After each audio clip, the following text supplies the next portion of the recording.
आज प्रशासन केवल बालू के पीछे लगा हुआ है। अपराध चरम सीमा पर भवनाथपुर विधानसभा में पहुंच रहा है। चरम सीमा पर यह नहीं कहा जा सकता है कि इतना अपराध पलामू प्रमंडल या झारखंड में कहीं।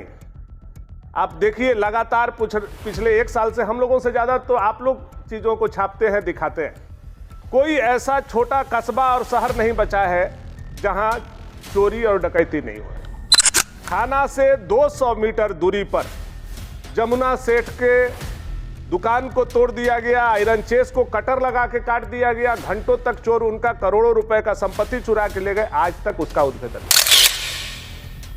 आज जो दीपक सोनी का उद्भेदन हुआ उसमें बहुत लोग वाहवाही लेने का काम कर रहे हैं, लेकिन वह उद्भेदन हम लोगों के दबाव में हुआ और इसलिए हुआ कि गढ़वा का डीएसपी यहां के चार्ज में उस समय थे, नहीं तो वो भी उद्भेदन नहीं हो। डीएसपी और दरोगा वैल्यू देता है दीपक प्रताप देव को और ताहिर अंसारी को, और अनंत प्रताप देव के बेटा को वैल्यू नहीं देता। हमको तो सुन करके आश्चर्य होता है कि विधायक है कौन, वैल्यू मिल किसको रहा है।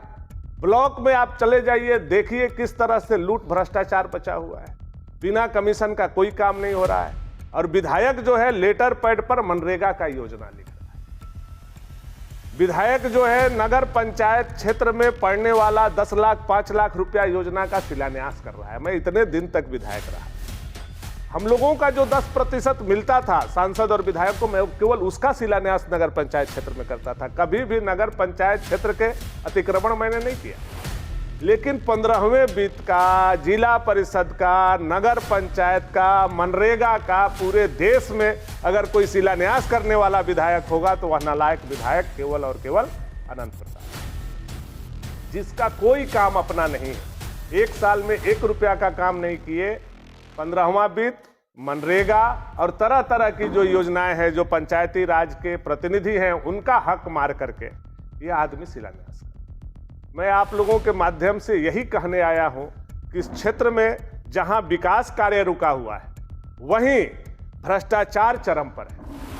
वहीं बालू में पूरा तरह से विधायक का परिवार इन्वॉल्व होकर के बालू को सोन नदी से और कन्हर से और पंडा से उठा करके बेचने में लगा। इसकी कई परिणाम है। अगर आप लोग कहिएगा, आप लोग हमारे साथ खड़ा रहिएगा तो हम रात को खड़ा रहने के लिए तैयार हैं। और हम जब पकड़ेंगे तो देखिएगा कि कौन आता है, किसका टिपर पकड़ाता है, किसका ट्रैक्टर पकड़ाता है। हम वो भी कर सकते हैं, लेकिन हम जनता को यह बताना चाहते हैं कि कभी भी ऐसी स्थिति भवनाथपुर में नहीं आई थी जैसा स्थिति इन 15 सालों में मात्र 1 साल में जनता को गुजरना। जो नगर उटारी में बालू आज 1 साल पहले 2500 3000 रुपये ट्रैक्टर मिलता था, आज 5000 6000 रुपये ट्रैक्टर मिल रहा है। उसमें विधायक के बेटा का कमीशन जा रहा है, विधायक के भाई का कमीशन जा रहा है और विधायक को भी कमीशन जा रहा है, जिसके चलते पुलिस अधिकारी बालू का कीमत दुगना करके वसूलने का काम। तीसरी बात, यह प्रशासन पर बालू के पैसा लेने के चक्कर में आज प्रशासन केवल बालू के पीछे लगा हुआ है। अपराध चरम सीमा पर भवनाथपुर विधानसभा में पहुंच रहा है। चरम सीमा पर यह नहीं कहा जा सकता है कि इतना अपराध पलामू प्रमंडल या झारखंड में कहीं। आप देखिए लगातार पिछले 1 साल से हम लोगों से ज्यादा तो आप लोग चीजों को छापते हैं, दिखाते हैं। कोई ऐसा छोटा कस्बा और शहर नहीं बचा है जहां चोरी और डकैती नहीं हो। थाना से 200 मीटर दूरी पर जमुना सेठ के दुकान को तोड़ दिया गया, आयरन चेस को कटर लगा के काट दिया गया, घंटों तक चोर उनका करोड़ों रुपए का संपत्ति चुरा के ले गए, आज तक उसका उद्भेदन नहीं।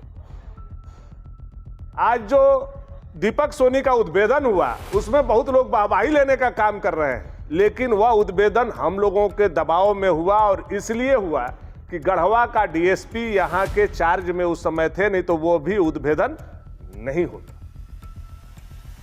और हम लोगों ने, भारतीय जनता के पार्टी ने और हमने व्यक्तिगत बीमार होने के बाद भी प्रशासन पर दबाव बनाए रखा, जिसके चलते कुछ अपराधी पकड़े गए।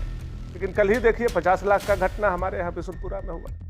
तो प्रशासन का तंत्र इसलिए विफल है क्योंकि यहाँ का जनप्रतिनिधि इसलिए विफल है कि वो अपने भाई, अपने बेटा और अपने राइट हैंड हत्यारा ताहिर अंसारी को पैसा कमाने के लिए लगे हुए हैं, उनको जनता से कोई माने मतलब नहीं। वो आते हैं, हमको गरियाते हैं, 2 दिन रहते हैं और लखनऊ भाग जाते हैं और गोवा जाके सो जाते हैं। यही अनंत प्रताप देव का काम है। हम अनंत जी से कहेंगे, अनंत जी अभी 1 साल बीता है, 4 साल बाकी है। आइए, क्षेत्र के जनता के बीच में रहिए, क्षेत्र की समस्या को सुनिए और आपने केवल एक वादा जो किया है पलायन रोकने का, पावर प्लांट लगाने का, उस पर काम कीजिए। यही मेरा आग्रह और निवेदन है। और नए साल की शुभकामना अनंत प्रताप देव जी को देते हुए कि नया साल में पावर प्लांट का काम जरूर भवनाथपुर में लग जाना चाहिए और 2029 में उसका धुआं भवनाथपुर में फेंक देना चाहिए। अगर 2029 में पावर प्लांट का धुआं फेंक दिया तो भानु प्रताप शाही 2029 का चुनाव भवनाथपुर से नहीं लड़े।